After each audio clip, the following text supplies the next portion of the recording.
Hi, my name is Linda Stone. I'm the owner of City Flowers in New Buffalo, Michigan. Today I'm going to show you how to make an arrangement in a bowl. This is a little bit more complicated because it's short and the flowers want to flop over all the time. So I'm going to show you the tricks of the trade for how to do that. So we're going to start today. I have some little miniature green hydrangeas. I have Hypericum berry that we're going to work with. This is in the white. This also comes in red and green and pink and coral and a variety of colors. Some hot pink carnations. I've got blue iris, Dutch iris, yellow tulips, and some orange Gerber daisies. So this is going to be a bright, colorful arrangement when we're done. Okay, so the first thing we're going to do, when you're designing, you want to use your heavier blooms down at the bottom so that it doesn't look top heavy. Another rule is to not go more than 1.5 times the height of your container. So for this arrangement, we're going to 1 to 1.5 is standard, industry standard, to keep it in balance and proportion. So we're not going to go way up here in this small bowl. We're going to round it off to about the height of our container again. So we're going to start with our hydrangeas since these are the heavier ones. And I may need to strip off a few of these leaves. I like to leave foliage on as long as it's not below the water. And we are going to, normally when you do a vase arrangement, you start from the center and establish your height. When you're doing it in a low container like this where everything wants to flop, we're going to start at the side. So if you can see how I'm measuring this, I'm just kind of laying it there and I'm going to cut. And if it's too tall, which it is because I want this to lay at the rim of the container, then I can cut again. So I'm going to lay that in there like that. I can always tip it a little more after I get some of the other flowers in. I'm going to take off a few more of these leaves. I've got my garbage can right here so I can throw everything in there. It doesn't accumulate. And then we're going to go with the second one. And we're going to put our third one in here. I like to work in multiples of 3. Don't always have to. It really depends what you're making. But we want to kind of crisscross these stems to start to make a grid in here. And if it doesn't go all the way down to the bottom of the container, that's okay. This one I kind of want to just balance it on the edge there. Okay, so that's our base. Now we're going to put in our Gerber daisies because those are also heavy, bigger blooms. We're going to do our little bit lighter tulips and iris and stuff towards the top. So we want these just to sit just above the hydrangeas, and I'm going to do 3. 3 kind of gives it a nice balance so that you have it rounded off on each side.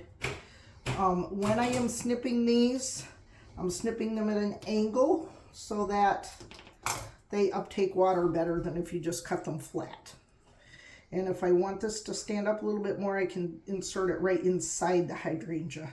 Just open up those little brackets there and poke the stem right in there. And I'll do the same for this one.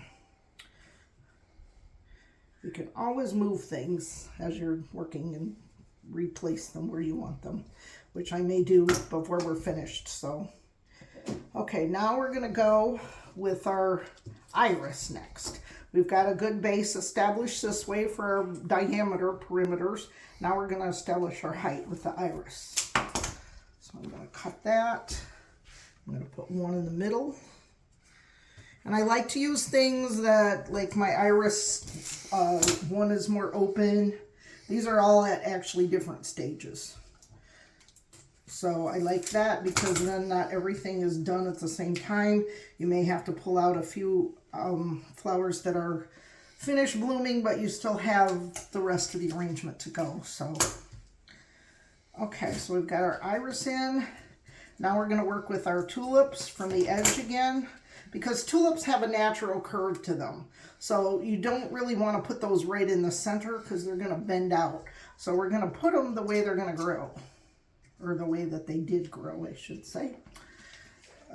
If they're facing this way, that's the way they want to be. That's the way we're going to let them go.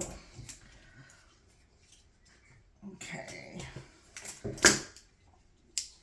don't want any foliage below the water. I say that in every video, but that's an important thing because it introduces bacteria, and sometimes you can even get mold in your water from the stems or from the leaves.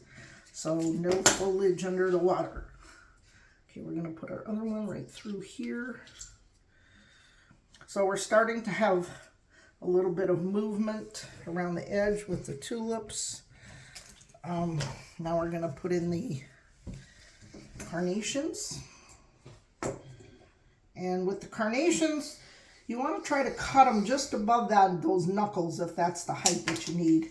You don't want to cut one right below there because this is an obstacle to water uptake if you cut right below that. So you always want to cut above that little joint if you can. Cut the next one.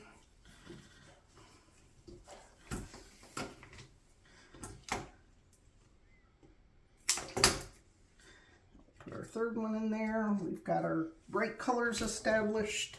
So for our filler, we're going to use some Hypericum berries. And this, I can cut this top one out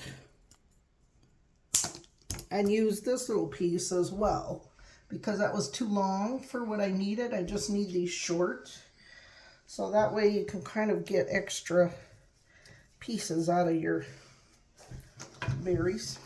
I left this one that I didn't strip the leaves off yet. You just want to hold your hand and slide it down and strip it off. Now this one, if I cut it like that, this would be too short. So I'm going to have to use this whole piece intact as it is. Put that right there. The more color and texture, not always color, but textures, different varieties and shapes of flowers that you can put in an arrangement, the more interesting it becomes, at least to my eyes. You don't want just all round flowers. You want things with different shapes and different textures in them. And I don't really think I need but one more of these berries. I think I'm going to use the last one. Put this one right here on this side. And that was a fast, easy little bowl for a centerpiece. The only other thing I'm going to add is my Dusty Miller, which this you can grow in pots. I grew this outside in the summer in my yard. I live in Michigan, so it's cold here now, but I brought them in to my cooler in my flower shop, and I just have them in there and still using them. It's January now. I probably brought this in October in the pots and just let it keep growing. So I'm cutting these individual laterals off, and then I'm clumping them together to make one bigger piece. And we're going to just insert this under the Gerbers. Again, this gives it a little bit different texture. Now I'm going to cut this centerpiece out right here and use this. And this one looks a little brown, wilted, so I'm going to throw that part away. I'm going to use this one as a whole piece right over here.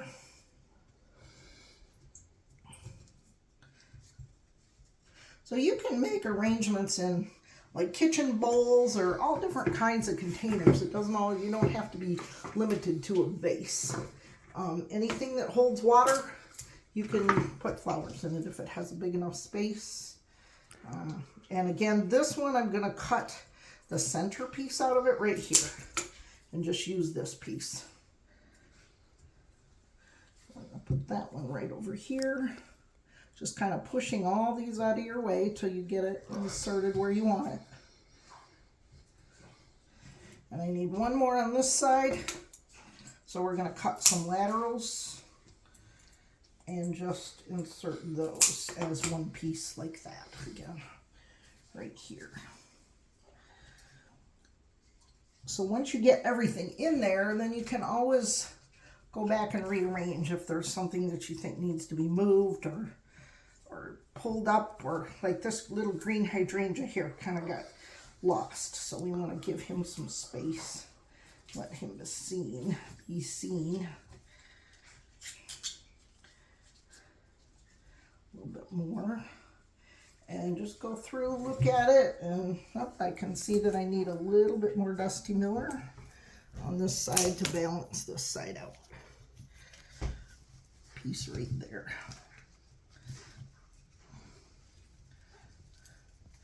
And as you're doing that, sometimes you'll move something that you didn't really want to move, like this berry. Just go back and tuck it in again. Put this iris right there. So just get it how you like it. I kind of have it a little bit rounded. I'm going to move this Gerber Daisy down a little bit more. So that everything can be seen. You can pull it up and out. And we have a beautiful table centerpiece in just a few minutes. Okay, I hope you enjoyed this video, and I look forward to doing the next one with you soon.